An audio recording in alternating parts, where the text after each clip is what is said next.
Not, are you a Chicago Board of? Yeah, I'm not liking this. Hold on.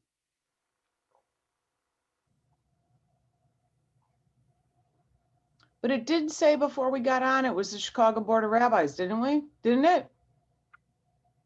I didn't see, no. Yeah, it did. All right, hold on.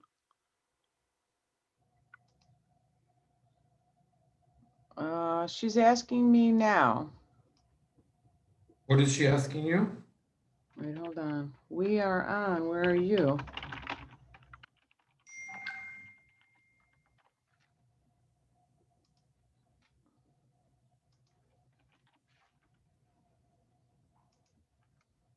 Wondering if this is the wrong Zoom link. So can you send me? Yeah, I'd like to. I'd like to be sending you what. So I can't see what's going on. Just tell me if anybody else comes on. I'm going to take a deep breath right now because, and then maybe you and I will talk later, or maybe I'll just keep it to myself. I got this Zoom link last night. Let's see. Come on, Rini. Hi.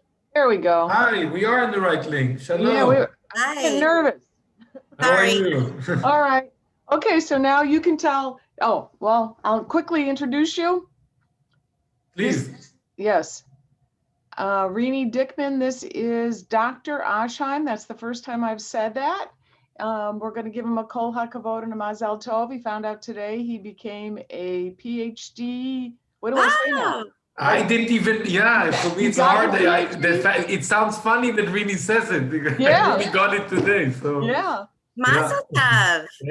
Thank you. So Toda. Daniel, tell Rabbi Dickman what it's all about in 3 minutes or less, well, before we get all the rabbis that we're going to get. What is the topic about? Or You.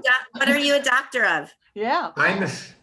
I wrote my PhD about Bruno Kreisky, who used to be the Jewish Austrian chancellor between 1970 and 1983. He was the first leader in Europe to recognize the PLO as the representative of the Palestinian people in Europe and to talk about the two-state solution. So, and he had I wrote about his conflict with his Jewishness, relationship to Israel, with Golda Meir, Begin, and more. Through interviews, through archive material, I found it very interesting. So I don't know how practical it ain't, but it's very interesting. If you want to tell people about that, you're more than welcome. That's very exciting. I'll be happy to. I don't think I'll be happy to be invited again. We can do a separate discussion today, Haviv. Okay. But I'll just say Mazel Tov to you and your Dr. Daniel Ashheim. Thank you. Great. And you're the Council for Public Diplomacy at the Correct. Israeli Consulate in Chicago? Exactly. Consulate to the Midwest. It's called based in Chicago. Shalom, Haviv. Shalom, shalom. Hi. Welcome, Naimon. Welcome to my bomb shelter. This is we all looking. It's all one big bomb shelter of everyone. Well, that's my spare room. That's my home office room. How is everyone? Good. How are you? Good. Thank you for joining us. What do I need to know to run a PowerPoint? I have it all loaded up on my computer. Okay, so let me just, now that you're in, let me, I can make you the host. Okay. The only thing is I have to let people in first. I don't know how to make you, I don't see an option to make you a co-host. I don't think I have that option for some reason. So Okay. how about we'll just, after I let people in, I'll make you the host. Okay, great. That sound good? Yeah, I have it loaded up. Okay. Do you want to try it? I'll make you the host. Do you want to just make sure that we can? Let's do it.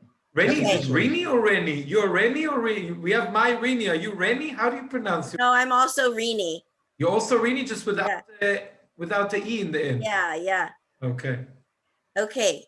Make the host. Yes. Okay, you're the You host. are the, all right, share screen. Share the, you see that? It's starting to share. Now we see it. Yep. Fantastic. Okay, great. All right. So we'll be ready to go. Okay, terrific. I And hope of course that fly there's, doesn't land on you like I know. like Mr. Pence. Just hasn't been here all day. I hit the, you know, I hit the Zoom button and now it's, great. I'm gonna just grab a glass of water and I will be here in 90 seconds. Okay, great. All right. I'm trying to figure out how to make myself the host again. Let's see. Huh. I don't know how to make myself the host. It's not working.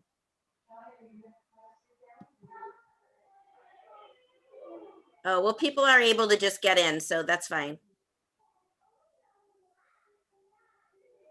Hi, Adam. Hi, Ken. Hi. Why is my camera? Oh, I gotta flip up the top of my. Hello. How are you? Good, really Doing good. fine. Good to see you guys. This is Rini Schreiber. Remind me your title, please. Rini, what's your title? Oh, you're on mute. She's the director of Jewish outreach and communities and press at the consulate. Director of Jewish. Where are you, Rini? Director of Jewish outreach and press. Also press officer and Jewish outreach. Sorry, you know, the phone's ringing and, you know. That's okay. Michigan's I got calling. I'm sorry. Where was I? I'm just going to tell people your title. Okay, Yeah. great. Thank you. Sorry about that. And then how should I introduce Daniel other than he got his PhD today and he is the Counsel for Public Diplomacy at the Israeli Consulate to the Midwest. You got a PhD today? Yes, an hour ago I got informed. Mazal tov. Toda. Thank you. I paid my car insurance today, so you know. I don't know what's better. More practical is the car insurance, believe me. I'm just saying we both have achievements today. That's what I'm saying. And in what subject area was the PhD and from where? It's officially between history and social science. It's Rini asked me to tell you, so I say I don't want to bore people twice with it. Okay. So I'll say it in the beginning, but it's connected to the Jewish Chancellor of Austria, Bruno Kreisky, in the 70s. Ah, okay. From what? Are you related? Tel Aviv University or where? Hebrew University. Hebrew University. Nice. Yeah. Are you related to Stephen question? Ashheim? Yes, he's my father. Oh, he's one of, I had him for a couple of good years. He's one of my absolute favorite professors. Really? Toda. It was, In history? You studied history? In history, yeah. I still teach him I teach in Mechinot Dam Tzvayot, in pre-military academies. And I actually teach classes that are probably 60% from him. And we use some of his texts on Herzl and 19th century Vienna and what the Zionist actually analysis of sort of European modernity is about, and just absolutely fascinating. Look, we needed the That's Chicago really cool. Board of Rabbis to do these connections. To find this This out. is exactly. exciting, this moment. Yeah. Wow, very cool. You never know. No, you don't. Nice. Hi, Sid. Hey, Rainey. Hi, Simcha. Hi, how are you? Good. Okay. Let's see.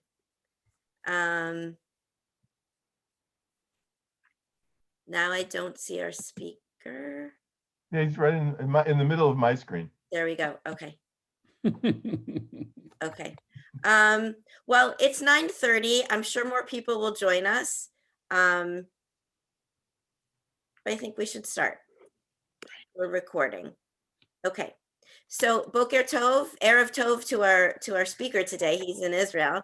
Boker Tov to everybody else. I want to introduce you to a couple of people who helped make today possible. The first is Rini Schreiber, who is press officer and director of Jewish outreach at the Israeli Consulate to the Midwest. The office is in Chicago. And to Dr. Daniel Ashheim, who is the Council for Public Diplomacy at the Israeli Consulate to the Midwest, working in Chicago, who found out just today that he has received his PhD from the Hebrew University. And he's going to tell us just a little bit about that. We're very excited for you. And then I'll introduce you to our speaker today, Haviv Gur, who is also already on with us. Thank you very much, Rini. This is indeed funny. It still sounds very funny to me that to say Dr. Asheim, so it will take time to get used to it. I did get the announcement 1 hour ago, so I'm still getting used to it myself. Half of my friends don't know yet, so the Chicago Board of Rabbi know before everyone, so I'm very excited. So thank you. I'm delighted to be here with you today. Unfortunately, it's only virtually at this point. Hopefully, we'll be able to meet each other in person soon. I would like to thank the Chicago Board of Rabbis and Rini for hosting and organizing this event. Thank you, Haviv, for joining us. I see there's more than this. It's also a personal connection now. So thank you, Haviv. So just a few words about the concept, then I'll say a little bit about myself in a few words, but I'll be happy to come again and talk. Today is not my show, it's Haviv's show, but I will just give you a brief about that. So we at the Consulate General of Israel to the Midwest are responsible for bringing Israel to the Midwest and Midwest to Israel. And I know we'll be happy to continue to work on this with you. I came here 2 months ago to Chicago after serving 2 years as a deputy Israeli ambassador to Senegal, West Africa, a Muslim country responsible for 5 sub-Saharan countries. It was a fascinating, fabulous, challenging experience all at once. And for me in this present post as the Consul for Public Diplomacy, a personal priority will be connecting people to the real Israel, the diverse, the pluralistic, the exciting, the innovative, the creative country. And I think this event will also show this aspect of Israel. And to you, my friends in the Jewish community here, I would like to say a personal note. It is legitimate to have disagreements at times and to see certain things from different perspectives. However, there's one thing I ask from you, regardless whether you're on the more liberal, conservative, Republican, Democrat, Reform, conservative, Orthodox, Reconstructionist, or any other affiliation, please be involved. Don't be indifferent. Care about Israel. Visit Israel. Connect with Israel. Argue with Israel. Argue with Israelis. Support. Eventually, we are all one large mishpocha, one large family. Israel will always be there for you. It will be always the one and only Jewish state for all Jews around the world. So I sent you in the chat my personal contact details, my email, my cell number. Feel free to reach out to me or to Rini from the consulate. So just because Rini asked, I will say what my PhD topic is about. I don't know how interesting it is for you. For me, it was interesting writing it. So I wrote about, I don't know, from the older generation, my parents knew the name. I didn't have a clue who it was in the beginning, so maybe it rings a bell. I wrote about Bruno Kreisky, who used to be the Jewish chancellor, non-Zionist chancellor of Austria between 1970 and 1983. He was the first European leader to acknowledge the PLO as the representatives of the Palestinians, and he was the first to talk about the two-state solution. So I wrote about his dilemmas with his inner conflict with his Judaism, with Israel, and the Israeli-Palestinian conflict. So that's my topic.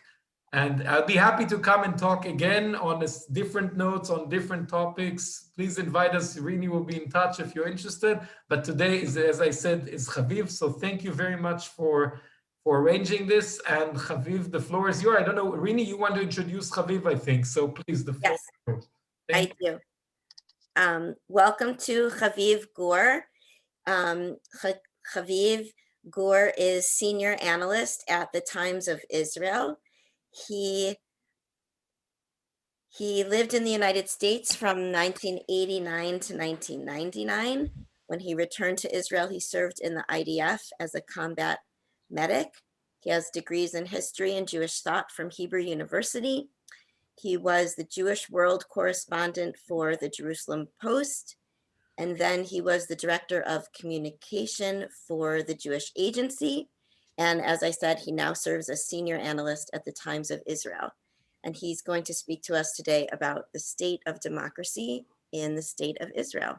And please add to your bio if I missed something that you want us to know about you. Thank you. Thank you. Thank you for having me.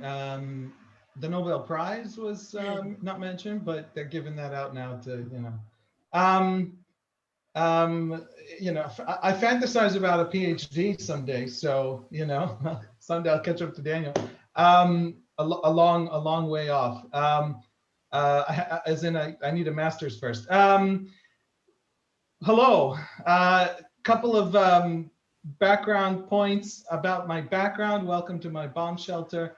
My wife has a home office now, and I have a home office, and I drew the short stick, so she gets books behind her, and you see stickers my kids put on the walls to try and make it more colorful. I want to dive right into it. I want to speak fairly briefly, or at least quickly, which is similar to briefly. I'm the son of a rabbi, and I'm the son-in-law of a rabbi. My dad is Reform, and my father-in-law is an Orthodox rabbi from YU. So I know how rabbis, the old rabbinic joke. Before I speak, I want to say a few things, right? So how that works, I'll try and be as concise as possible. I want to tackle today a question that is one of those really interesting questions about issue. By the way, there's a fly that literally started flying around me as I started speaking because of karma. That's what happens when you speak to rabbis. I want to tackle a question that is one of those fundamental questions that come up when we notice them. Some of the largest and most fundamental and profound things in a society and in our politics in Israel and the United States and in any human society are so large that we don't actually see them. Some of the culture gaps, some of the things, some of the deepest infrastructures and tendencies and assumptions that we hold about our cultures and societies are so large that it actually takes an outsider to come in and look at them. And I want to tackle a question that a lot of people are deeply invested in, and that's the question of Israeli democracy. But when people talk about Israeli democracy, and I mean Israelis, I mean American Jews, I mean, various kinds of progressive activists, European diplomats, all kinds of different groups that have a discourse surrounding Israeli democracy. They write books about it, read books about it, are very critical of it. And I want to try and address the question of Israeli democracy from a new direction, a direction that isn't addressed enough, that isn't really visible, to try and express something so fundamental to the Israeli reality that Israelis themselves don't know how to go out into the world and explain it about themselves. And that's what today is going to be. I hope I'm successful. And I am also going to go very quickly because I'm conscious that I'm speaking to an audience that is very familiar with a great deal of these issues and questions. I have to launch the PowerPoint. So how do I do that exactly? Share your screen. Share your screen. Oh, I'm already a host. Yeah. Share. Does everybody see that? Yes. Okay, great. All right.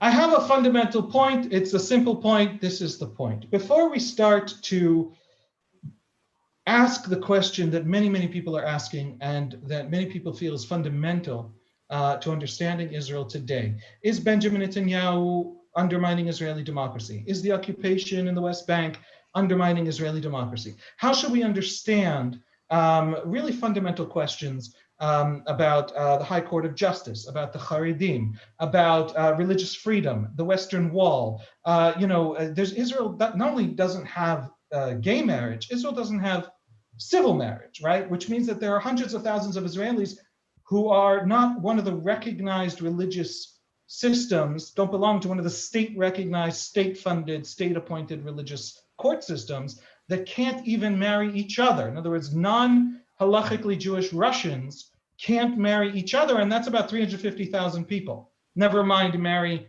other. It's not quite true that Israel has no interfaith marriage, but the interfaith marriage it has, ironically, is Sharia interfaith marriages. Under Sharia law, there are certain interfaith marriages that are permitted. Monotheistic women and Muslim men can be married, and Muslim religious authorities funded by the state of Israel do marry interfaith marriages in that way. But that's really it. The Israeli Jewish rabbinate doesn't.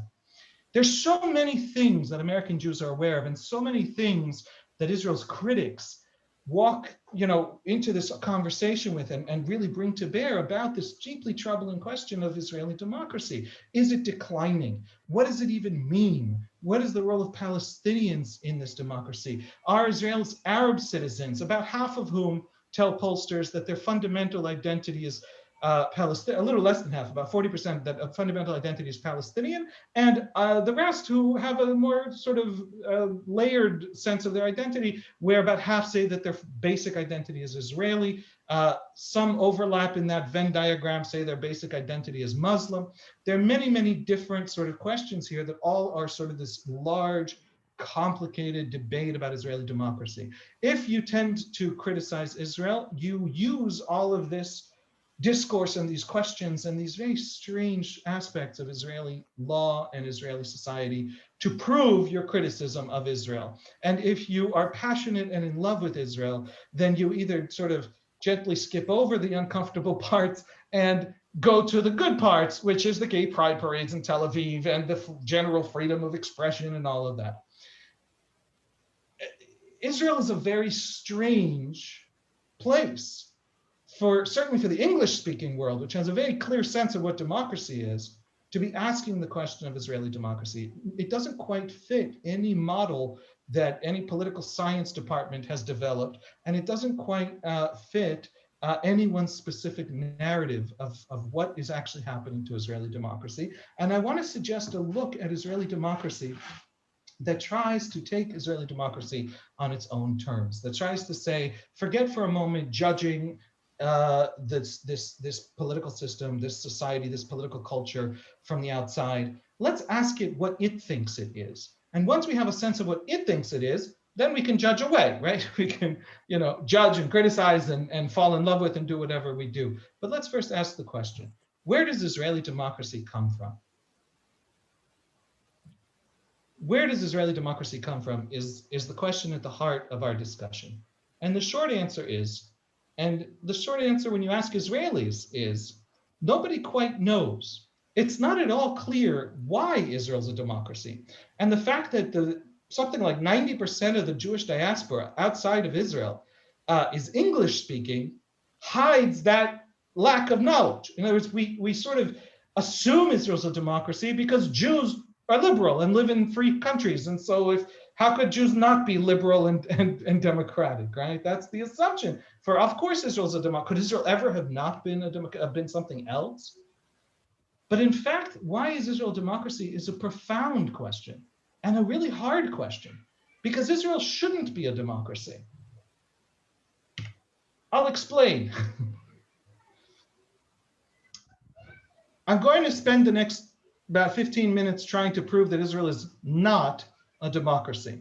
But it's okay, because the remaining time we'll be trying to explain why it is a democracy. So hopefully I'll be convincing in the first part, but I don't get too emotionally invested in the first argument, and it'll all be okay in the end. I think this story is generally a positive story.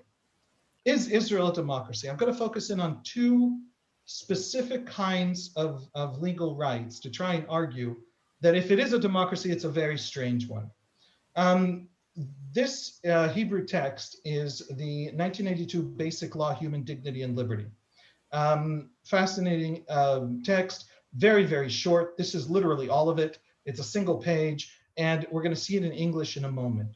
I want to focus in on what's missing in Israeli democracy, specifically where it comes to religious law, which I've already mentioned, and because I'm a journalist and I happen to think it's very important, the question of a free press.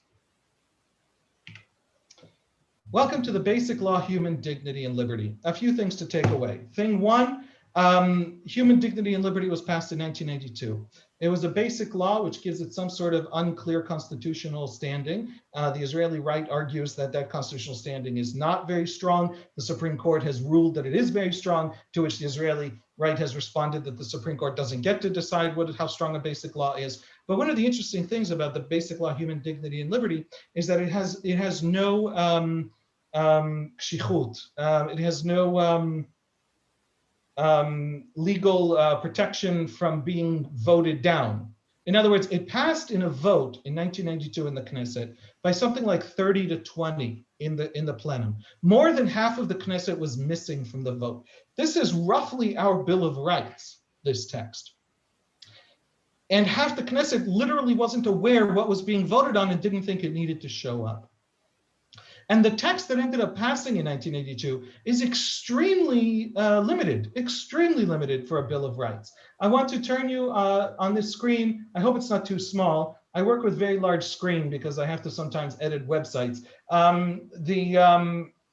Article 2, there shall be no violation of the life, body, or dignity of any person as such, meaning as a person. There shall be no violation of the property of a person. All persons are entitled to protection of their life, body, and dignity. There shall be no deprivation or restriction of the liberty of a person by imprisonment, arrest, extradition, or otherwise. Very, very basic property, arrest, extradition. You have a right to protection of your body, life, and dignity. All persons are free to leave Israel, and every Israeli national has the right of entry. All persons have the right to privacy. Israel actually has quite significant privacy protections under law. Private premises, searches, confidentiality of conversations, writings, and records, and that's it. Articles 2 through 7 is Israel's Bill of Rights for 1992. What's missing? I'll tell you what's missing. The word equality appears nowhere in Israeli law. There's no right to equality in Israeli law. Religious freedom. There's no right to religious freedom in Israeli law. Freedom of the press. Generally, freedom of expression. There's no explicit right to freedom of expression in Israeli law. This bill, because it has no kshichut, it has no reference inside the law itself for how many MKs are required to overturn it, can be overturned by a simple plenum majority. A vote of 2 to 1 in the plenum with 117 MKs missing that day can literally vote. It's not constitutional in the American sense. 3/4 of state legislatures required to change the right to pass a constitutional amendment. That's a very profound and dramatic statement about the power and the consensus required to change fundamentally the constitutional order of a country. And this Bill of Rights can be overturned by a 2 to 1 vote. It's a law like any other law. And even then, it's not such a great law. It's missing so many fundamental rights that appear nowhere else. I want to tackle the two that I mentioned: equality in the religious courts and freedom of the press. And I picked these for a reason, which I hope will become clear shortly. Religious. Israel has the least liberal family law in the free world. It used to be similar to the Indian legal system, where the Indian state recognized Muslim legal court system and a Hindu legal court system, and you would marry in the court system of your state recognized religion. It was very hard to tell the state that you had switched religions and switched courts. You generally had a legal standing as a member of a particular religious minority. But India has actually legislated civil law and civil courts to overrule those courts. So if you don't like what the Hindu court said, you can walk out of the Hindu court and go to a civil court and get essentially the same sort of legal treatment that you get in an American court. Issues of religion, of religious identity, which in India, as in Israel, incidentally, my wife did a thesis at NYU on. She's an attorney, is an expert in legislation, worked for many years in the Knesset, and now works in a public lobbying firm. And she did a thesis on Indian family law and Israeli family law and how they balance questions of civil rights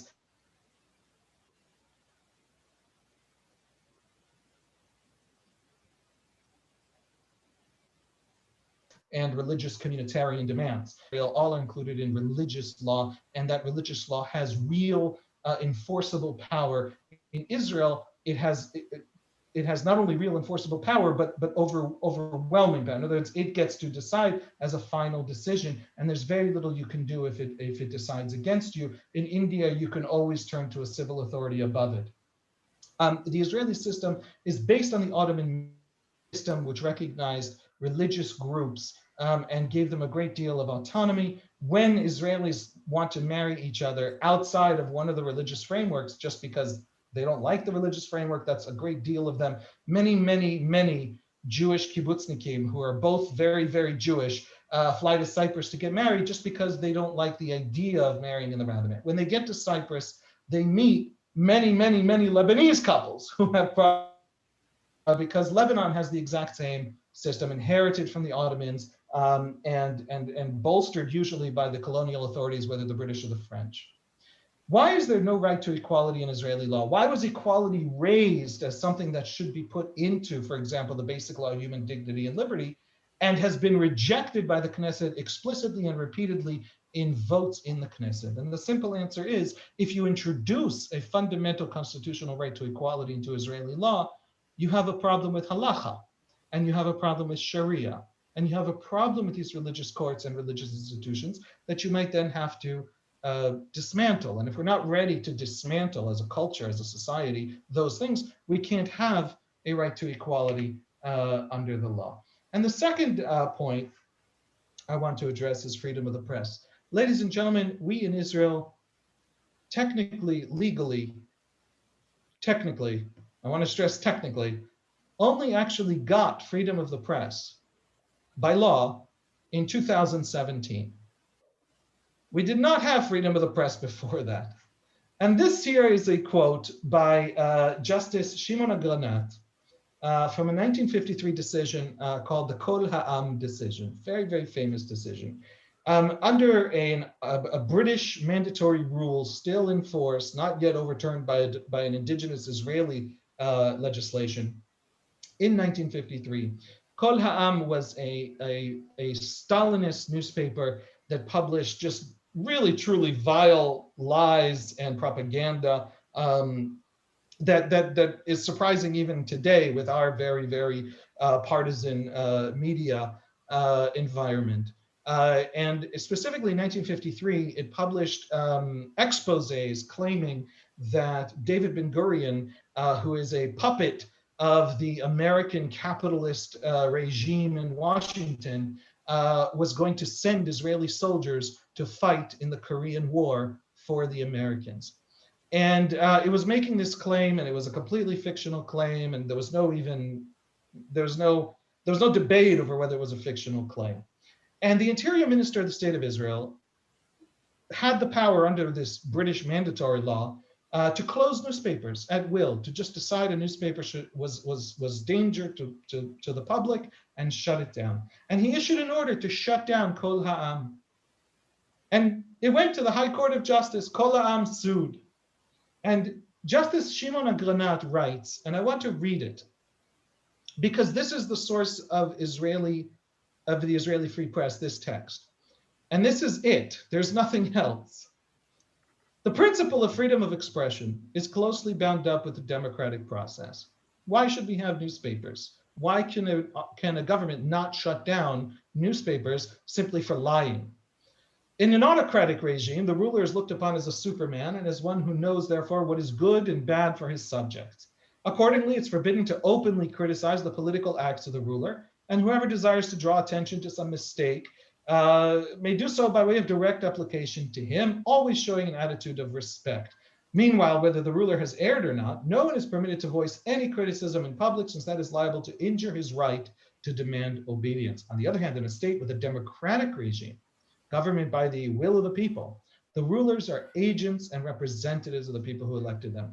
And the latter, that is the people, are entitled, therefore, to scrutinize their political acts, whether to correct those acts or to make new arrangements in the state, and with the object of bringing about the dismissal of the rulers or their replacement as a result of elections. Justice Shimon Agranat canceled the closure of Kol Ha'am on the simple argument that the thing about democracy is, was essentially his argument. There's no law that he based it on, because there's no law guaranteeing a free press, and there is a law guaranteeing the Interior Minister the right to shut down a newspaper. And everyone agreed Kol Ha'am was a genuinely terrible danger to the public well-being. Everyone in this world at this time agreed that, and Justice Agranat agreed. But the thing about democracy is, Once you start shutting down, you have switched from being the agent and representative of the people to being the one who can demand obedience from the people. Okay, And we have therefore, senators up for re-election in someone's talking. 2022. Oh, It's okay. And therefore, the Interior Minister was not allowed to shut down this newspaper. No Interior Minister since 1953 has tried to shut down the newspaper, but the law was never overturned. This is a press release issued by the Knesset at 6:10 p.m. on 29 May 2017. A member of Knesset named Dov Chanin noticed that the press ordinance of 1933, the British press ordinance, was still in force. And therefore, somebody should maybe cancel it. And he brought it to the plenum, and 34-0 vote, which is to say 3/4 of the Knesset hadn't bothered to show up. The 1933 press ordinance was overturned. And since then, the Interior Minister of Israel doesn't actually have the legal power to shut down a newspaper. But this happened in 2017 because someone happened to notice it. The power wasn't used since 1953. We haven't had an official freedom of the press right in Israel, at least since ever. Since 1953, no one's even tried to shut down a newspaper, not because there wasn't a law allowing them to do so. And even then, the court's decision not to allow it was simply because of what democracy is, and not from any real specific legal argument. There's another point, which is a deeper point about Israeli democracy. Israel has no democratic tradition. This is something that's hard to see because in English, we think of Israelis as some sort of, slightly darker American Jews, right? Or we think of them as someone we sort of recognize culturally. But in fact, they're culturally very different from Anglo-Jews, from English-speaking Jews of various kinds. They are made up of massive immigrations from places like Iraq, Poland, Russia, Morocco, Yemen. Those are some of the major immigrations. Almost no Israelis, and I mean maybe 3% of all Israelis, have ancestors who came from democratic countries. For the vast majority of Israelis, the first time they ever experienced an election was their first election in Israel. Everybody's grandparents in this country are refugees of one kind or another, just about, except for, the roughly 150,000 descendants of American and British Olim, which is very, very few people. And the other thing is, I have a book by the great, it's actually right here on my bookshelf, right next to the computer, by the great Shlomo Avineri, which is Harayon HaTzioni Ligvanav, the Zionist idea in all of its varieties. And this book is a fascinating overview of the major Zionist thinkers. And they had fascinating debates about the nature of history, about Marxism, about sort of liberal economics and what modernity was doing to human societies and urbanization and farming and all kinds of fascinating cultural critiques. And what they almost didn't have anywhere was the kind of founding fathers American debate on democracy. There's almost nothing. There's no constitutional moment. There's no Philadelphia Convention. There's no Federalist Papers. There's no conscious instant in which the Israeli leadership sits down and says, hey, you know what we should be? We should be a democracy. And one of the ways you see that is that we have possibly the world's simplest political and electoral system. The entirety, I don't know if anyone here has participated in an Israeli election as a voter, as a candidate. Israeli elections are incredibly simple ballots. The entire country is a single constituency. We don't have divisions by areas. We don't have two houses of parliament. The Knesset is one of the smallest parliaments per capita in the democratic world. And when an Israeli goes to vote, they essentially have a single choice. And that single choice is a party list. They choose a party list. The party lists all head to the Knesset, and in the Knesset start to negotiate a coalition. That's it. That is our electoral system. There's no House and Senate. There's no division of the different, a senator has a 6-year term, a congressman has a 2-year term, a president has a 4-year term. There's no division by timeline and division by sort of different ways of subdividing geographically the population. There's none of this sense of one house of parliament can overturn another, the executive branch can veto the legislative branch. Our prime minister must by law be an MK. And almost by definition, there have been a few short-lived instances where this wasn't true, but almost by definition must have a majority in the parliament. In other words, we don't really have separation of powers in any fundamental way. It's almost like an accidental democracy produced by people who had never actually experienced a democracy, didn't think through and produce texts that we can look at today that give us any sense of detail and rich debate about what democracy looks like, and yet is a democracy. Why are all of these Yemenites and Iraqis and Tsarist Russians Democrats? Why are they innately Democrats? Why are they Democrats from day one? Is a question we don't ask, and it's hard to have a debate. I had this debate with representatives of the New Israel Fund. One of my good friends is the head of the New Israel Fund in Israel, and I had some debates with others on the Israeli left about where, is Israeli democracy in danger and is it collapsing? And I don't argue it's not in danger, and I don't argue it's not collapsing. I just argue that you can't come to Israel with Anglo-Saxon standards and look at it and say, oh, it doesn't meet, American progressive standards, and therefore it's collapsing. And the reason you can't do that is that it never met American progressive standards. In fact, if you really try to insist that that's an argument for its collapsing, you need to first explain how it ever came about, right? Where does it even come from? And is kind of a fundamental question when you're trying to argue about where it's going. We've turned the corner. Mazal tov. This is a painting of the Magna Carta's signing. King John, surrounded by the nobility, the lords of England, at sword point, signing over some special, dispensations, powers, protections to them, to the church. There's a reason a church representative is right there in the middle. After, as you see in the background, right, a military camp after a failed battle at Runnymede. In The Origins of Political Order, Francis Fukuyama has a fascinating insight about the Magna Carta.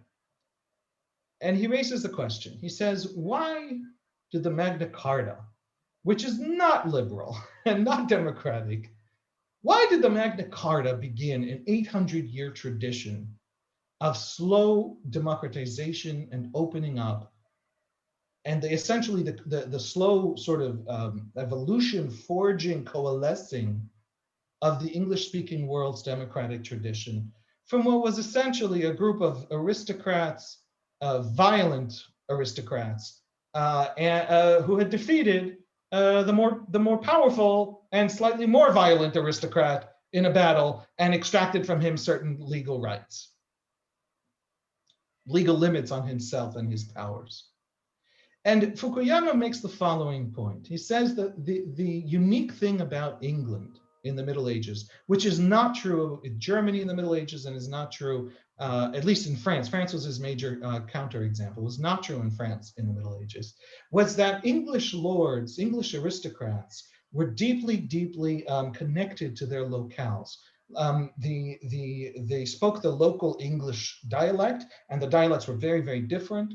And they commanded the real loyalty and identification from a bottom up. They really came bottom up, and there was a social reality of a very, very diverse and very, I would say even localized and split, divided country. England was less a country than sort of a collection of extremely different subcultures scattered throughout the English countryside that were more or less intelligible in language, although not always. A very deep accent from one area would make you hard to be understood in another.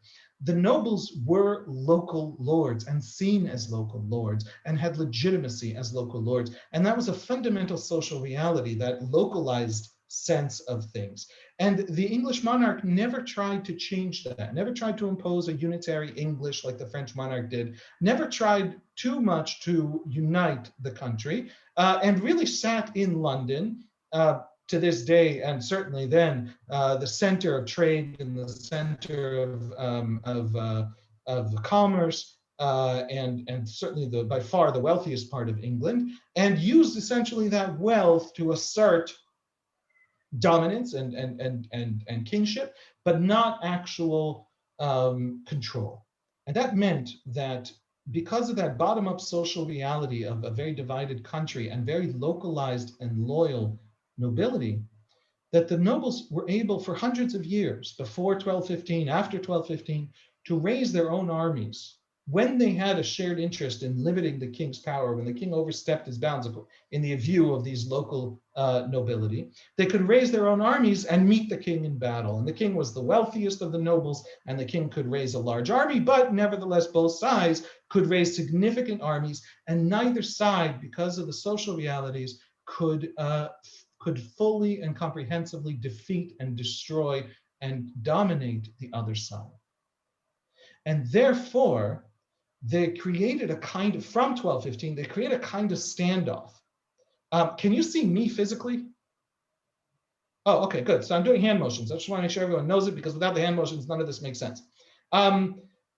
They had created a kind of standoff that that slowly over time was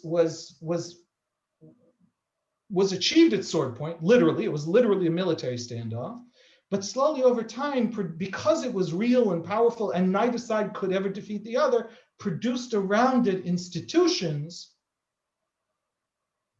And those institutions went on to become what is known as English democracy. It's very strange to a foreigner to show up in England, see some parade with the royal family or something, and realize that, you know, in the Middle East, we have a lot of Saddam Husseins, people who are tyrannical dictators who claim to be liberal Democrats elected by their people by 99% votes, right? Assad and many others. In England, we have a liberal democracy pretending to be a theocratic dictatorship with a queen who technically, sort of technically, can cut your head off if she wants to, and also is head of the church. It's the exact opposite. So it's a mirror image of the Middle Eastern, you know, nationalist dictator. But in fact, to the English, and this is one of those things that is so fundamental and deep and big that you don't see it, to the English, the king is part, the queen, the monarchy as an institution, is part of the democratic story, because it's part of the standoff around which the institutions were built. The nobility coalesces into a parliament. That parliament slowly opens up to very wealthy middle-class merchants. The very wealthy slowly can become a little less wealthy. Eventually, women and minorities and even the poor can get elected to parliament. And England's democracy is underway. I want to submit, and I want to wind down with this idea, that that is what Israeli democracy is. That's what happened here. The picture on the left on the bottom is a meeting of the leaders of the Iraqi Jewish community, I believe in 1923. The man in uniform in front is the king of Iraq. In the center at the top are former Soviet Union immigrants, not very, fairly newly arrived to Israel. On the right at the top is a ma'abara, a tent city, established for the influx, in this case, of Yemenite Jews in the 50s. And on the right on the bottom is a boat of refugees from Europe, right after the founding of the state. Welcome to Israel. Welcome to a democracy established without any of the institutions or ideas that political science journals and professors and scholars insist are mandatory for democracy. What created Israeli democracy? What took these people, these Iraqis and Yemenites and Soviet Russians and European refugees, and made them Democrats, lowercase d, from day one?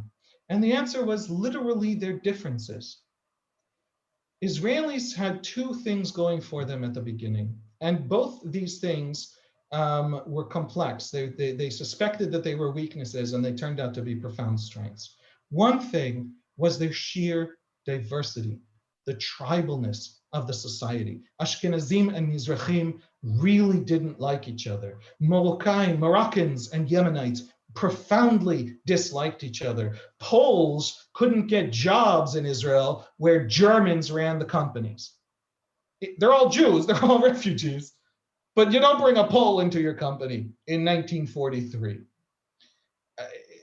Israel was profoundly divided society among the Jews, and the waves of immigration were absorbed, and often were very badly absorbed, and produced very, very deeply tribal identities. The basically tribal nature of these identities didn't change when the identities themselves changed.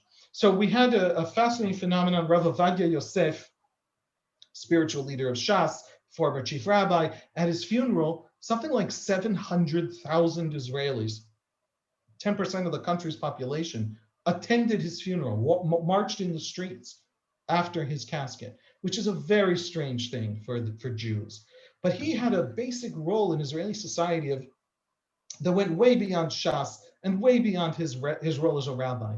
He created, in the face of Ashkenazi power, he created a Sephardi identity that unified the very many, very diverse kinds of Sephardim. He himself was some combination of Iraqi, Egyptian, but very, very quickly, Yemenites, even with a very different tradition, came to see him as a kind of representative of their unspoken voice.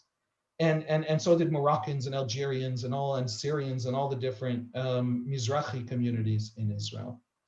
And that's what Shas meant to many, many Israelis. There was one election where they won 17 seats, drawing about 10 of them from Likud. That was a Mizrahi expression, and not any statement about Haredi lifestyles or observance or politics. There is a Mizrahi Israeli identity, and it is profound. And it's very complicated because most Israelis are mixed. My wife works at a place her boss's last name is Deutsch, which literally means German. Her father is a German Jew, but her mother is a Moroccan Jew. So this very, very fair-skinned, fair-haired woman named Deutsch, on her mother's birthday, all the daughters and the mother went together to the Kotel to do this very traditional Mizrahi birthday prayer at the Kotel, which no self-respecting German would ever do.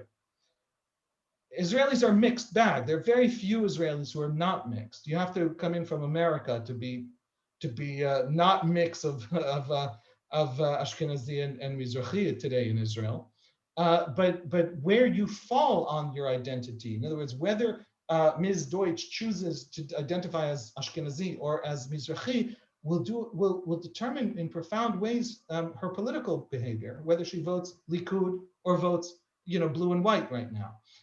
Being Haredi, people have spent careers, scholars at Hebrew University have spent careers looking for the Haredi idea. What is the idea behind Haredi life and thought? And the general conclusion of the academics, is that Haredim are not an idea. They're a sociological phenomenon. They're a sociological argument about building fences to the outside world and modernity and the dangers that modernity poses for Jewish identity, for ritual purity, for the community. And that's a profound idea, but it's not a theological idea. It's not a religious idea in the same sense. It's tribal. What is a religious Zionist in Israel? Is it someone who likes Shabbat and observes Orthodox halacha?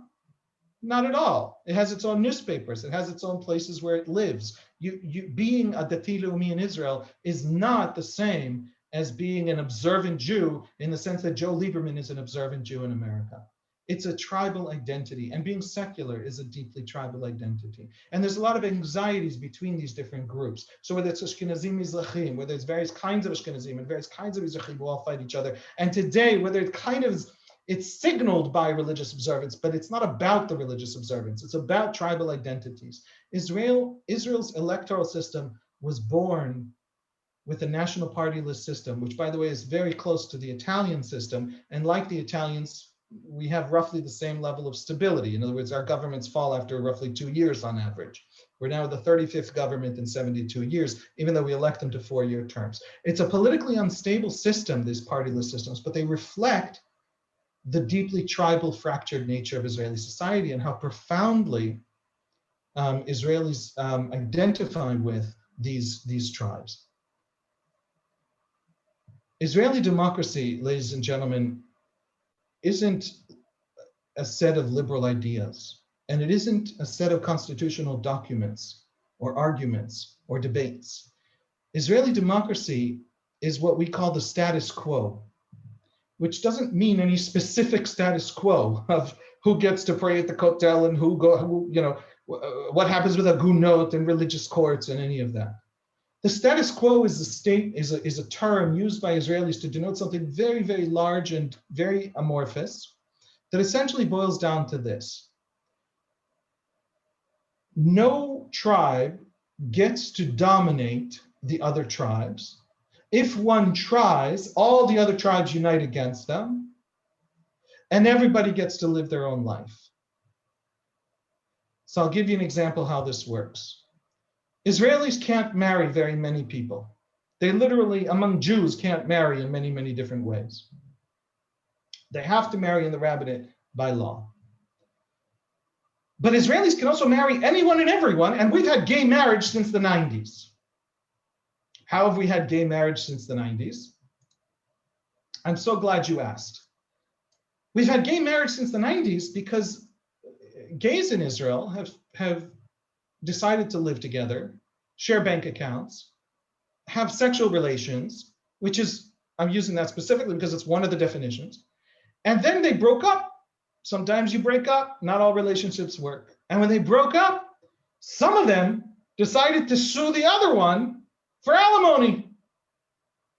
You live with me for 10 years, you share my bed, you share my bank account, I earned more. How do you mean you're throwing me out? Or you earned more and now I need that money to survive. They sue. And Israeli courts, civil courts, because there's no rabbinic court you could sue if your same-sex relationship broke up, have taken to recognizing, and it happened very slowly with different tiny little piecemeal rights each time over many decades, and in full view of everyone. And it's a question of consensus among Israelis on the right, never mind the center left. Haredim, if you don't talk to them about it, are perfectly happy that it happens. They sue each other.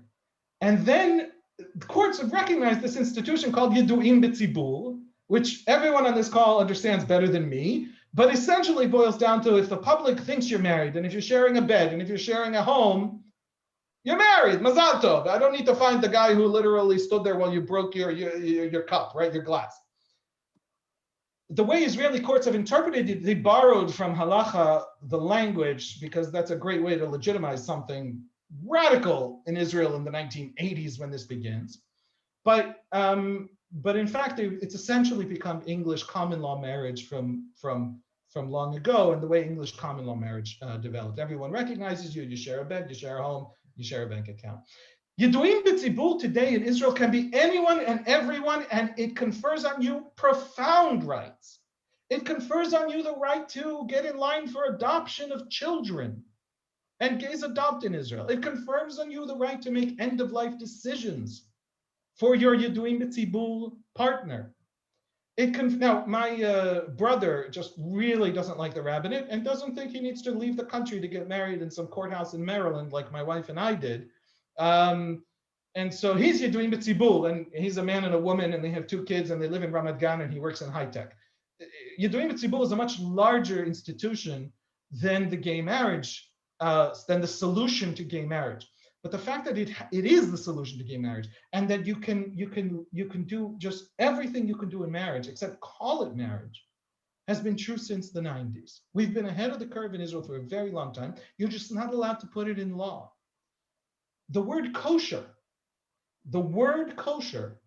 is illegal for use in Israel, except under the permission of the chief rabbinate. The word, you walk into a place, a restaurant, the guy shows you the chicken, like the old shtetl joke about the guy taking his chicken to the rabbi to ask if it's kosher. And you look at the chicken, and you go like this, and you go like that, and you think about it carefully, and you realize the chicken is kosher. And you say, great news, the chicken is kosher. And then you leave to go shopping. You have committed a felony under Israeli law by telling somebody that a chicken is kosher without being approved by the chief rabbinate of Israel to tell somebody the chicken is kosher.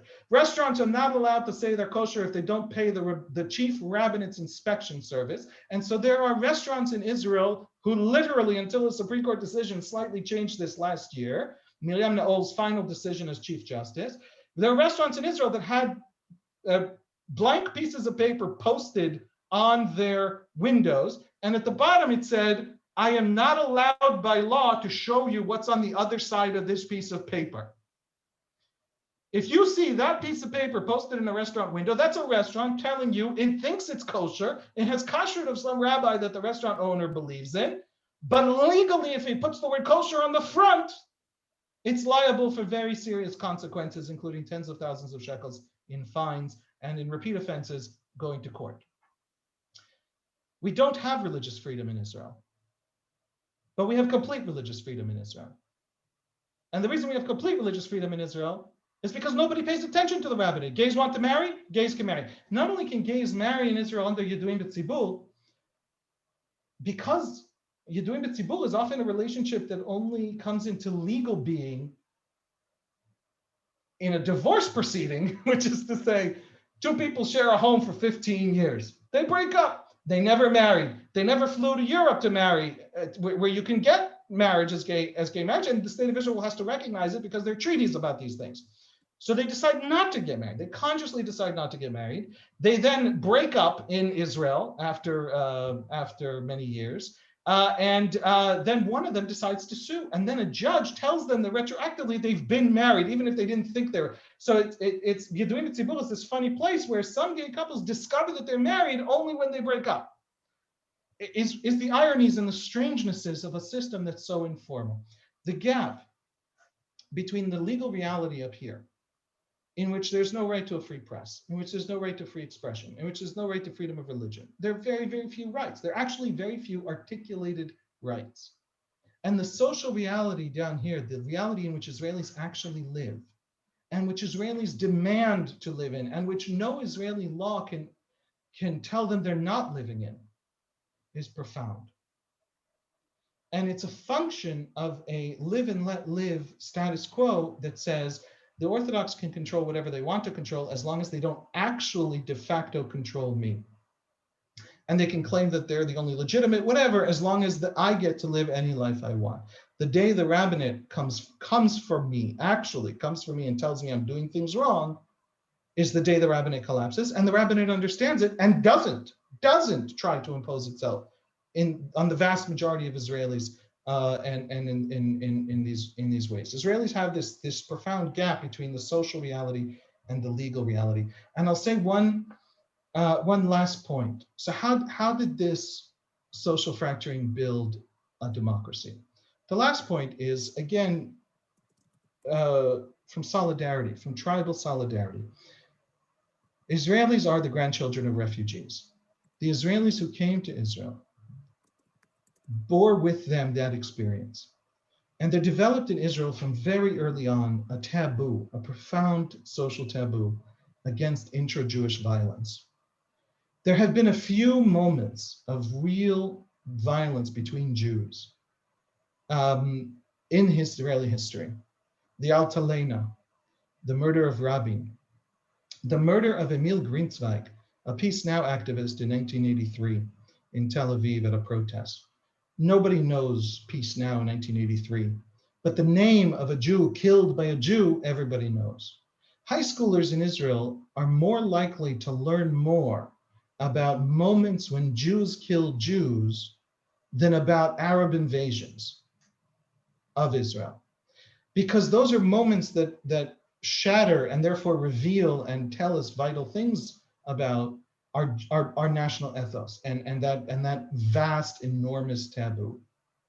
So why was David Ben-Gurion, Polish raised, European trained, deeply Marxist, deeply Eastern European, why was a man like David Ben-Gurion a Democrat? Why did he not do what all the other East European powerful one party state leaders of that period in Eastern Europe did, influenced profoundly by the Soviet Union, et cetera, who wrote in the 50s that he expects the United States to collapse in on itself very, very soon? Why didn't he do the obvious thing that all his colleagues in other countries in Eastern Europe were doing and literally just murder Menachem Begin? David Ben-Gurion in the first years of the state believed Menachem Begin was a genuine fascist. When Menachem Begin tried to take guns to the Etzel forces fighting in Jerusalem and not hand them over to the general IDF, David Ben-Gurion told the group of Palmach fighters, who, by the way, left Palmach headquarters, did not receive order, explicitly did not receive the order from Palmach, stripped themselves of all official designations, and then went to the fight on the beach in Yaltalena, so that no organization could be accused of having attacked other Jews. But it was only because he genuinely thought that the fascists were building an army. He couldn't give the order to the Shin Bet at the time, or to the early secret services of Israel, to kill Menachem Begin. And he didn't think that the Shin Bet itself would carry out the order because of that taboo. Well, if you can't kill your opponent, you're kind of stuck listening to him. It's a kind of fundamental, basic social reality that isn't reflected anywhere in the legal, constitutional, structural reality of Israel. Welcome to Israeli democracy. It's a democracy rooted in solidarity, in tribalism, in taboos against intra-ethnic violence. It's a democracy rooted in all the things that in the English-speaking world we're taught don't build a democracy. They build countries like Iraq right now. But it really exists. Israelis don't know that they don't have a specific explicit freedom of expression. Nobody tries to shut them up, so they never find out. And if they try, they fail. I don't mean that flippantly. That is the experience of Israeli democracy. And there's a really, really important addendum, maybe a fundamental addendum to the story of Israeli democracy, of how it grew from a very strange place. And that's Israel's Arabs. The Israeli Arab community was not part of that story. The military rule over the Israeli Arab community was lifted in 1966. 66, maybe 65, I forget, but it was in those couple of years before the 6-Day War. Their voice hasn't been heard. They themselves haven't participated in the elections and really been felt in the Knesset, demanding their demands. And that's changing in a profound way. Over the last 5 years, we've seen a profound shift in Israeli Arab voting patterns. That's worth noticing in the context of this tribal democracy, in which the fundamental institution of our democracy is the coalition negotiating table, because our national party lists are tribes. They reflect the tribes of Israel. And they come to the Knesset and they know they represent tribes. And as tribes, they negotiate the resources and powers of government between themselves. Israel's Arabs used to be divided between very, very different kinds of political parties, reflecting very, very, very different cultures and social realities and political impulses. Hadash represents an extraordinarily educated Galilee elite among the Arab community that's social democratic and very progressive. And these are doctors and professors and judges. And Hadash represents that part of Israeli Arab society. The Christian Arabs of Israel, for example, whose academic achievements are higher than the Jewish average in Israel. And Ra'am, Another part of the Arab Joint List represents the Islamist branch of the Bedouin community in the south, which has polygamy, which is traditionalist and medieval. Very common polygamy, not like here and there you can find and make a big, to do about it. It's a very common phenomenon in that community. It's as traditionalist and as non-progressive and anti-progressive as you could possibly imagine.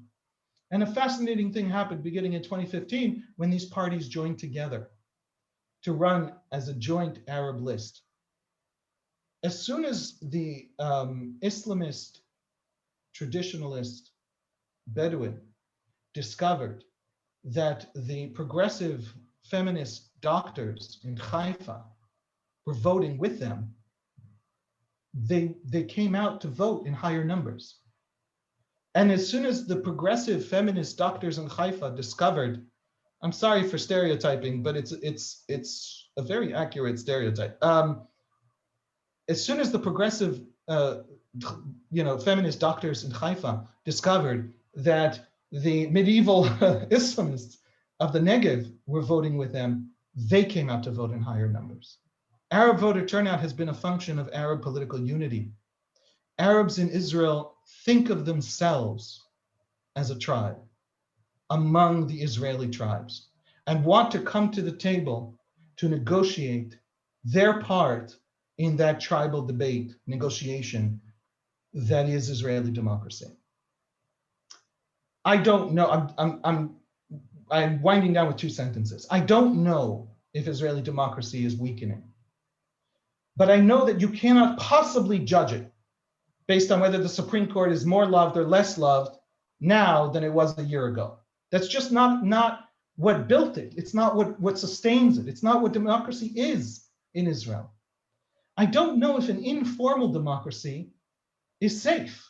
I don't know if it's going to collapse more easily than a constitutional democracy. I can tell you that there are beautiful democratic liberal constitutions out there in tyrannical dictatorships. There is a right to equality in Iranian law. There is a right to equality in North Korean law. There is no right to equality in Israeli law. You'd still rather be a minority in Israel on Israel's worst day. That's not a defense of Israel. That's just saying we don't have the constitutional reality, but we have the social reality. Is that more or less? Now, Americans know for a fact that it is the American civic religion, that the Constitution and the institutions produced by the Constitution are the sacred, civic religion of the country that grants it its freedom. Israel is the weird outlier in the democratic world without any of those institutions and constitutions and even liberal ideas producing a democracy. I don't know which is stronger, but I want to say one last sentence. If democracy comes to the Middle East, America wrote a beautiful constitution for Iraq. It just didn't tell Iraqis about it. If it comes to the Middle East, Middle Eastern democracy will look more like Israel. Tel Aviv will have its gay pride parade, which will be so extravagant that Haredim will come to watch it. But there'll be no gay pride parade in Bnei Brak. Why? Tribes.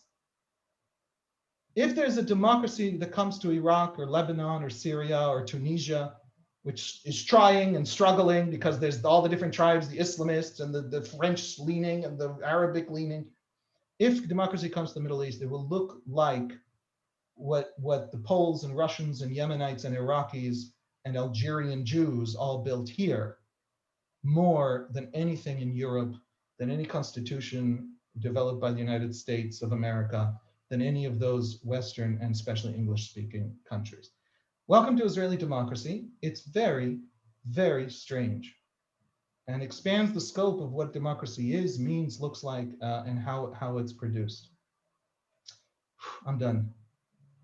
And I managed to do it despite this fly in this room. Thank you so much. Let's see if people have questions for you. You have a little time to answer some questions. Yeah, I'm here.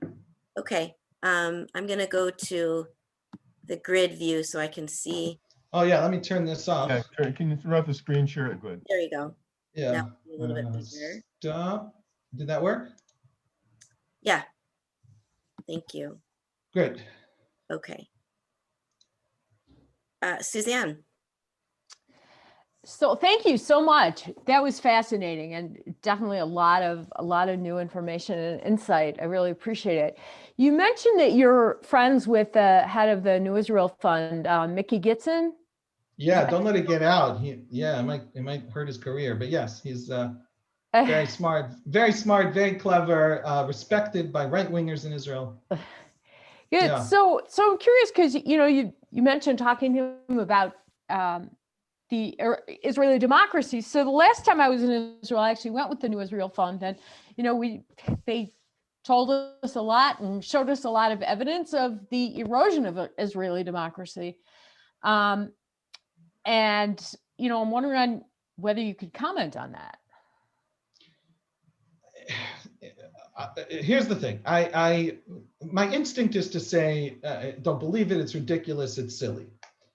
The problem with saying that is that it might be true, which is to say, I know just enough about Israeli democracy to be deeply confused about its sources, what sustains it, and therefore, obviously, where it's going. I know for absolute sure, I'm absolutely certain that Benjamin Netanyahu race baiting Arab voters in the 2015 election is not a sign of the collapse of Israeli democracy. And the reason I know it is it's classic tribalism. It's how Israeli democracy has always worked. The Arabs, by the way, race bait Jews when they bring out voters, for 70 years. B, it drove a massive turnout of Arab voters. Every time Likud has targeted Arabs, the Arabs have said, "Oh, really? You're targeting us? We're coming to vote." C, one of the embarrassing things for Netanyahu is that he's been one of the greatest investors in the Arab community in the history of Israel. Oh. What? Was that no to me? Oh, that's okay. No, he really has.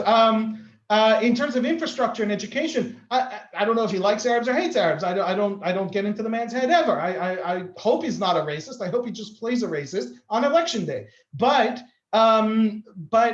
he's an economist who sees himself as a very careful and responsible steward of the Israeli economy, and has been, and is one of the sources of Israel's economic strengths over the years.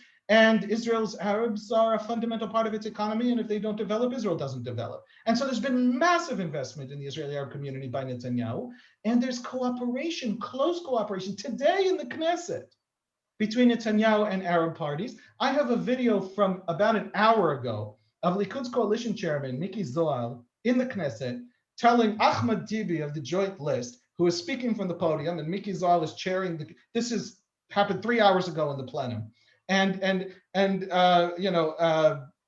Ahmed Tibi jokingly tells Miki Zohar, you've been a lot more polite lately, a lot less, screaming. And Miki Zohar says, you guys have also had a whole new attitude because some parts of the Islamist Ram party are trying to obtain, better conditions and some money and issues with Likud, and trying to work together on legislation. And then Miki Zohar says, you also have had a better attitude lately. And Ahmed Tibi, knowing the cameras are running, and Miki Zohar, knowing the cameras are running, says to Miki Zohar, can you elaborate? How do you see the Arab MKs as having more, right? Dear Likud member of Knesset, tell us why Arabs are good political partners. The cameras are running. Everybody laughs. Miki Zohar laughs. Ahmed Tibi laughs. They're secretly best friends. Everybody in the Knesset laughs, which is to say it's part of the game. You can't, now, I say that, when I hear an American come to Israel and see the division between Arab and Jew in terms of where people live and how people think and feel and what they think about each other mutually. And I know just enough about the history of America and the ripping apart of America on the question of race. I understand exactly, deeply, really, truly understand what that looks like to an American. It's a little different in Israel. We're capable of every mistake America has ever made, and we're capable of hating each other just as much. But we don't do it on exactly the same lines and in exactly the same ways. And when Netanyahu race baits, it's not that it's not what it looks like. It's that it's part of the tribal back and forth of Israeli society that makes sense to Israelis that doesn't make sense in America and in America's civic life in a deep and fundamental way. The divide is enormous. One of the real big divides in this conversation, and that I'm trying to bridge and you're trying to bridge, is the sheer cultural gap between Israelis and American Jews, which is profound. So for example, in just half a sentence, in America, there is no difference between an American citizen and the American people. That is what the American people are. But in the rest of the world, there's a huge difference between what your citizenship and what your people is. There are ethnic Greeks in Turkey and in Ukraine who are not Ukrainians and Turks. And Turks don't think of them as Ukrainians and Turks. When you go to Russia and you meet the Jews in Russia, you discover that the question they have of each other is, are you Russian or are you Jew? That's two different ethnic designations. You can't be a Russian Jew. Among Jews, you're the Russian Jew of the Jews, but your ethnicity is Jew. And then you come to America and suddenly everyone's American, and there are wrinkles to that. There's Jew, there's Mennonite, there's wrinkles. But so this civic democracy that America has, and that is the American, I'm stopping to talk, but the point is, then you come to Israel and you hear, now I wrote about Likud racism, and I even exposed some of the SMSs that were running from Likud's campaign in 2015 anonymously, but definitely came from Likud's campaign. I met the people who produced them to write about how there was a racist element in Likud's campaign, and I'm not saying there wasn't for 1 second. Is democracy collapsing? Is that what that means? I think it's actually an expression of the underbelly of what usually is the functioning and working version of democracy that is Israel's, and that is the reason we have a democracy in the first place. I hope that wasn't confusing. I think I confused myself. Well, Sid has another question. Haviv, thank you so much. Brilliant conceptualization. Just needed a few minutes, probably still do, to fully integrate a lot of what you've shared. So, and I'm not totally sure on this question yet, but sitting here in America, where I'm not part of the tribal, not my tribal element in Israel is very small. They share a lot with me about their perspective, about what's going on and what I can see. And the methodology that they share with me in terms of making a difference is often through the court system. It's not a tribal orientation. So if your thesis is correct, and it makes a lot of sense, and then how do the 6 million of us or so here interact with that tribal system in a authentic way, in a helpful way, in a positive way, so that what we see, so that there's at least positive dialogue, understanding, and movement, because that system doesn't seem to make room for world Jewry more broadly. It's its own integrated system, understandably so. So where are we? That's such a big question, maybe the big question. Israel has a diaspora minister, and it has had many diaspora ministers, and they have spent much of their time trying to figure out what their job was. And I have had many meetings with them and many sort of educational seminars with whichever one of them is patient enough to listen, to try and suggest that they actually have a profound job of trying to think through some of these things, mediate some of these things. We're talking about a kind of almost culture creating political position to unite fractured and very, very deeply divided, political and identity worlds and religious world. So Israel does it just as poorly as American Jews, I think. American Jewish Olim are an interesting phenomenon in Israel because they come to Israel with American style abstractions, where Israelis have this very organic and tribal and simpler sense of identity and loyalty. And so when an American Jew comes to Israel, they're more likely to either join Peace Now or B'Tselem, or conversely, the Jewish community of Hebron and Kahana Chai, if you meet an Israeli extremist, then either they, their parents, or their grandparents are almost certainly Americans on all ends. And so that they come to Israel with these certainties and these ideological purities that Americans have, because Americans have this 250-year tradition of thinking carefully about abstract and things. There's a gap that is intellectual and cultural and social and religious, and we don't really even have the vocabulary to talk about it well. I would say that it begins with recognition. It begins with overcoming the illusion sold to all of us by our very, very good friends, the fundraisers. I was a Jewish agency spokesman. I have such a profound respect for fundraisers. I can't even express it. It is not an easy thing to do, and those who do it well are worth their weight in something much more valuable than gold. But the fundraisers have sold us all that we're all the same and family, and that we all can invest in each other emotionally because ultimately we're all living through the same journey. If you want to come to Israel and be effective in Israel, begin that journey. And that's if you're progressive, and that's if you're conservative, and that's if you're, David Friedman or whoever you are. Begin that journey by pretending like the people you're meeting are Muslim Iraqis in Iraq. Do you know what I mean? Pretend like you have no idea what they do and think and are and feel, how their identities work. They are very strange to you. By the way, something like 600,000 of them are, in their basic sense of self and structure and assumptions about what that means.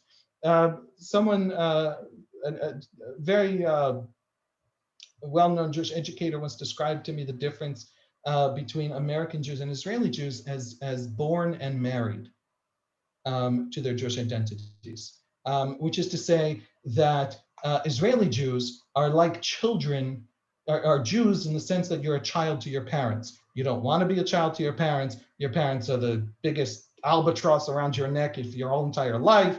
You love them, you hate them. Sometimes you love them and hate them all in the same Thanksgiving dinner, but you're stuck with them. There is no other thing you can be. And married is the most profound decision you will make in your life. And it's so deeply connected to who you are and what you're about. And it'll take you to places you never expected. It's big, it's not small. Who you marry is very, very big. It's still a choice.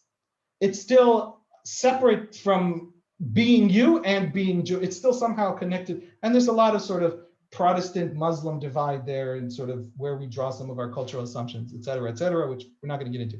But that married to and child of kind of gap is a way of expressing. I hope I'm not insulting anybody. I wish American Jewish religiosity came to Israel in a big way, and I don't know how to bring it, but I wish it did. My dad, we left Jerusalem, and I spent some time growing up in the States because he got the Wexner and went to HUC in Cincinnati, and that's what took me to the United States in the first place. So, but the gap is huge, and understand Israelis. Start thinking of Israelis as exotic and strange.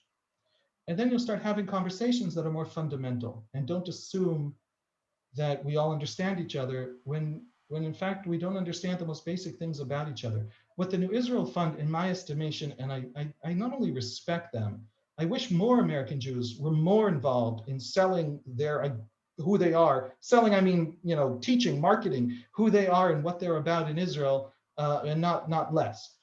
But they're essentially just American Jewish progressives trying to fit Israeli reality into an American Jewish progressive story, and it doesn't really work. We saw this with fundraising with the ZOA and normalization. They had a problem with ZOA talking about normalization, and it's something I heard from secondhand. I hope I'm not saying anything too mean about anybody. I don't think it's a criticism, but their problem was that Benjamin Netanyahu promised annexation. ZOA is for annexation. And they had a poll that 45% of Israelis support annexation, something like 30% oppose it, and the rest are in the middle, could go either way, or didn't bother answering the poll, or don't know the answer. 45-30, that's a legitimate annexation. Netanyahu should carry it out. He won an election after promising to do it. He almost won, and then finally won the coalition negotiations after promising to do so. And then the Emirati ambassador to America engineers, negotiates this normalization deal with Ron Dermer and Netanyahu, and conditions the normalization on freezing annexation permanently. Annexation is gone. If you do annexation, the deal, by the way, gets rolled back. That's what he says, alu teba. And then Israelis are polled, which do you prefer? Normalization with the United Arab Emirates or annexation of whatever Bibi wanted to annex in the West Bank? We've never had a war with the Emirates. We've never been threatened by the Emirates. We only discovered where the Emirates are when it was announced that they were making normalization with us. This isn't Egypt, the largest Arab state and the largest Arab army. It's the Emirates. 77% of Israelis prefer normalization. 16% say that if it's a choice between normalization or annexation, we take annexation. Israelis really don't feel like they need annexation. The American Jews who are for, the American Jews who support Israeli control of the West Bank and settlement in the West Bank tend to be more for it than the average Israeli. And once you submit to Israelis a choice and they think there is something else out there other than this, they lean way, way, way. I mean, large numbers of people living in West Bank settlements prefer normalization to annexation. So the way Israel is discussed, I've been on at APEC conferences, on panels, and I had, to the right of me a right-wing American Jew, and to the left of me a left-wing American Jew, and I was on the panel as some kind of an Israeli voice, and they were having a debate between them that I didn't completely understand, because the left-wing Jew says settlements are immoral. These people will eventually need their civil rights. I get that Hamas might take over, so you can't pull out right now, but it's a civil rights problem. You can't not do this, right?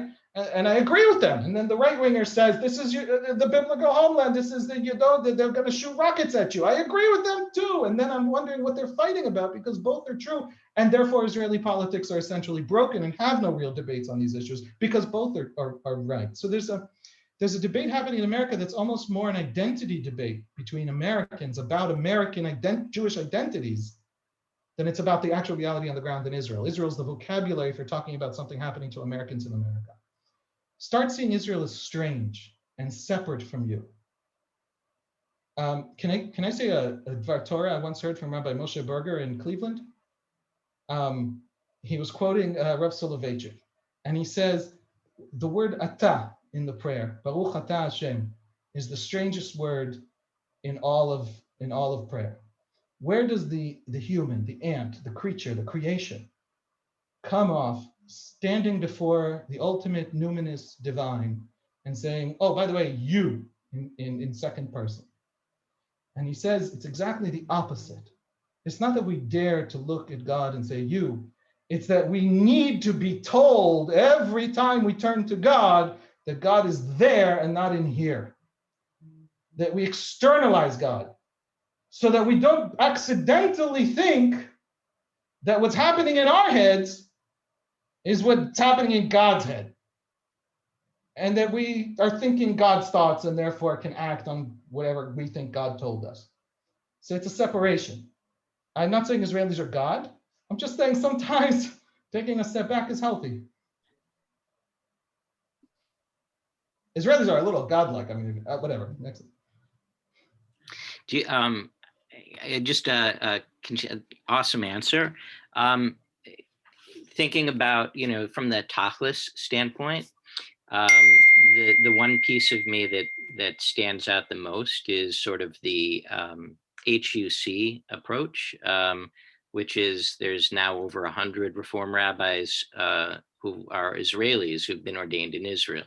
And so what I'm hearing is if we want to have an impact on an Israeli society from America, then the institutions, the American institutions that we care about, the American teachings, the American values, being instilled or being shared by Israelis to Israelis is probably a longer term approach, but that has more hope of success than us sitting here from afar and trying to instill our values onto Israeli society from a top-down structure.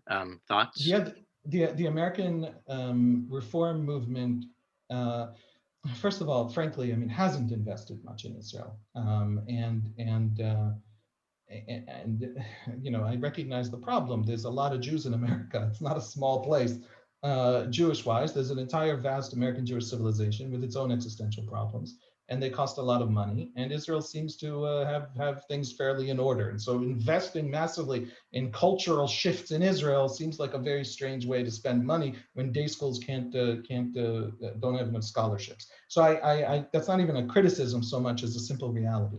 But there are a few places where Reform Judaism as an institution, as a movement in Israel, did such a good job because it provided a product that then Israelis came hungry looking for. I'll give you an example. The schools, the kindergartens in Tel Aviv. They opened a Reform kindergarten at Beit Daniel in Tel Aviv. What was Reform about it? They don't read, you know, Eugene Borowitz or have any sense of the Reform bookshelf over the last 200 years, or what the debates in Germany about modernity and halacha were. But what's Reform about it is just that there's a lot of religion for what is ostensibly a secular kindergarten. That's the Israeli sense of what it is. And they could not, they were so full and they filled so quickly that they opened a second and a third and a fourth and a fifth and a 14th and a 19th. And that was a few years ago. I haven't looked since, but they've grown and grown and grown. And the city of Tel Aviv said, holy mackerel, it turns out 100,000 families with little kids want this. I'm going to start funding it as a city. And so the city of Tel Aviv, which is a tribe unto itself in Israel, is funding Reform education systems at a young age, but because of hunger from the bottom. So there are things that American Jews have to sell that Israelis want to buy. And if that's true, you know, rush in there, have a, you know, Tel Aviv secularists are told by the Orthodox in Israel that they should be secular. They want to be religious, join the tribe, move to the other side of the country, you know, become religious. You want to be secular, go to Tel Aviv. That's where you do gay pride parades. Don't bother us in Jerusalem with a gay pride parade, right? And then the Reform come along and say, hey, Tel Aviv, you want to have holidays? Let's do holidays. Not just agricultural festival holidays that the kibbutznikim have koshered for us socialists, but actual Jewish life. Why not? Who cares? Well, you're going to listen to the Orthodox? Nothing good ever came from listening to the other people, the other tribes, right? You don't do what the other tribes tell you. You just keep them at bay and they keep you at bay. It worked. There are things that work. And it takes coming to Israel with a very strategic sense of things. And I think the Reform movement doesn't do that, except when it does and is very successful, like Israeli-born rabbis, like those kindergartens.